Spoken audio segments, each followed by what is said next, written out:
Järgmiseks vaatame oma keha raskusega kükkimist. Järjekordselt on meil abis maailmameister ja olümpia hõbedamees Heiki Nabi. Heiki teeb paar kordust, käed pane sirgelt ette, see on natuke lihtsamaks asja ja vaatame. Ja ülesse. Ja ülesse. Nii, poisid, tulge matile ja proovime järgi. Jalad natuke jalad laiemalt.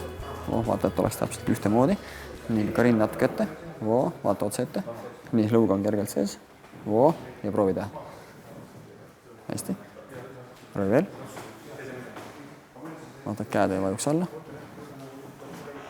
Nii, suru põlvi natuke välja, kui kükki lähed. Nii, stopp, hoia. Tunned, et sul raskus on nagu kergelt kandade peal, et sa ei kuku pikale. Jälgi jah, et keha pooled on ikka ilusti sünkroonis, et üks jalg ei oleks eespool kui teine. Kas on ühte vabatahtlikku poissi, kes korra ei julgeks ette astuda, et üks lisa kükiharjutus näidata? On keegi nii julge, et teeb ühe sammu? Midagi hullu ei juhtu, võib tulla. No tule sina siis, suurem poiss natuke.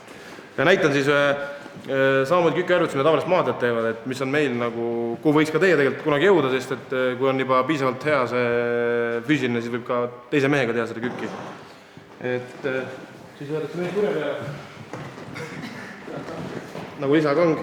Täpselt sama mõte on, mul on käed on küll siin, aga ikkagi varbad on samamoodi keeratud, nagu meie keha on pinges ja lähed samamoodi kükki ja ülesse. Täpselt sama lisaraskus on, hoiad ja ülesse. Ülesse. Kõik on sama, ainult käsi pole ees, aga see on, kui juba on piisavalt tugev ja keha nagu sa jõud hoida. Nii lihtne see ongi. Keha on ilusti sirge, keha keskosa on töös, selge ei vaju liiga nõgusaks, selge ei vaju kumeraks, pea on ilusti ühel joonel, pea ei vaju ette. Tee veel. Põlved jälgivad ilusti varvastega ühte joont, et kui varbad vaatavad kergelt välja, siis ka põlved vaatavad välja.